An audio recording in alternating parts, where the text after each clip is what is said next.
For years, high demand was the best problem a business could have. If customers wanted your product, everything else could be figured out. You could scale production, hire more people, raise prices, expand into new markets. High demand meant momentum, it meant growth, it meant success. But in 2026, something unusual is happening. High demand is starting to create problems that companies didn't expect, and in some cases, it's becoming just as challenging as low demand. At first, that sounds counterintuitive. How can strong demand be a problem?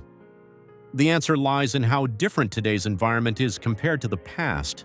Because demand today isn't as stable or predictable as it used to be, it's uneven, it's inconsistent, and it's often misleading. One of the biggest issues companies are facing is what looks like strong demand, but doesn't behave like it.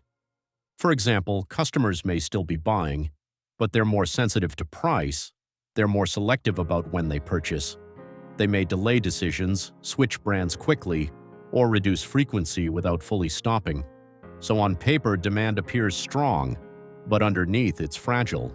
And that creates a major challenge for businesses trying to plan, because when demand is unstable, scaling up becomes risky. If a company assumes demand will continue and ramps up production, hires more workers, or invests in expansion, it could quickly find itself overextended if that demand suddenly slows. And that's exactly what many companies are trying to avoid. So instead of treating high demand as a signal to accelerate, they're treating it with caution. Another unexpected problem is the pressure high demand puts on operations.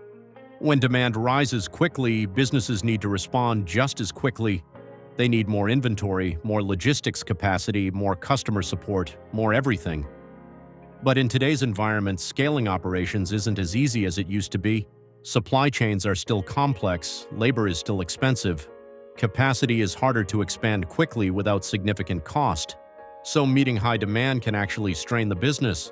It can increase costs faster than revenue grows. It can create bottlenecks. It can reduce efficiency. In some cases, companies end up making less profit, even as demand increases. That's a very different dynamic from the past. There's also the issue of timing. High demand today doesn't always last as long as expected. Trends move faster. Consumer preferences shift quickly. What's popular now might not be popular in a few months. So businesses face a difficult decision. Do they invest heavily to capture demand now, knowing it might fade?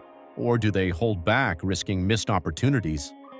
Neither option is perfect, and that uncertainty turns high demand into a more complicated problem. Another factor is pricing. Many companies have relied on price increases to manage demand and protect margins, but there's a limit to how far that can go. At some point, higher prices start to push customers away, and when demand is already unpredictable, pushing too hard on pricing can accelerate that shift. So businesses have to be more careful. They can't simply raise prices to manage demand. They have to balance volume, margin, and customer behavior all at once. That's not easy to do. There's also a strategic challenge.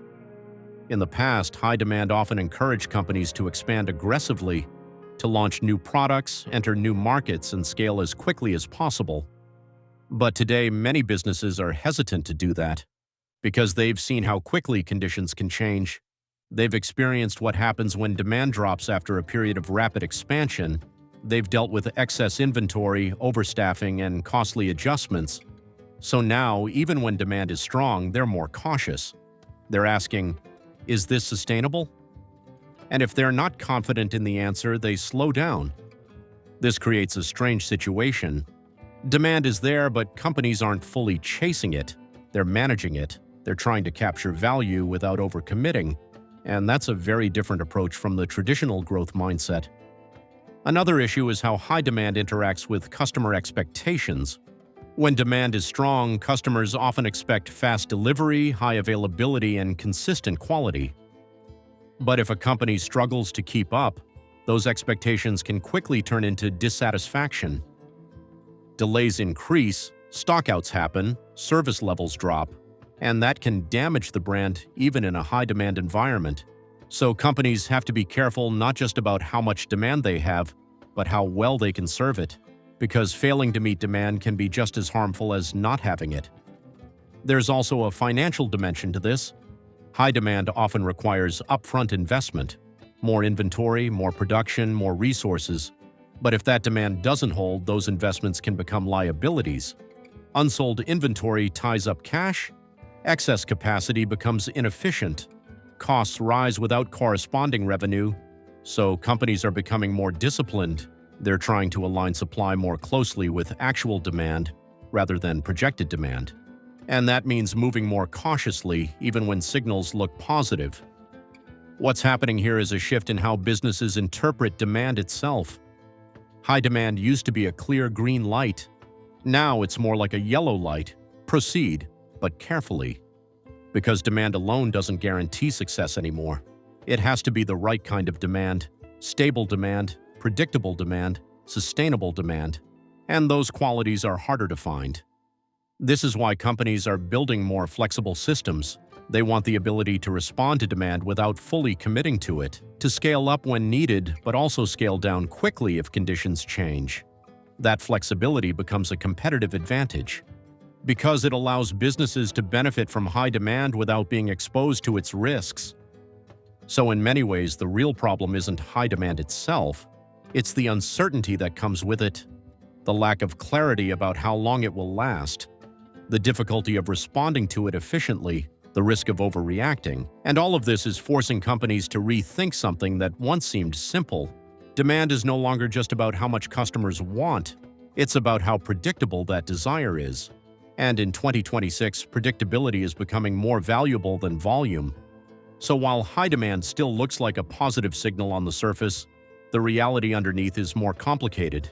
It's not a guarantee of growth, it's not a guarantee of stability, and it's certainly not a guarantee of easy decisions. Instead, it's a challenge that requires careful management, precise timing, and a very different kind of strategy. Because in today's business environment, even the best problems can become complicated, and high demand is no longer the simple advantage it once was.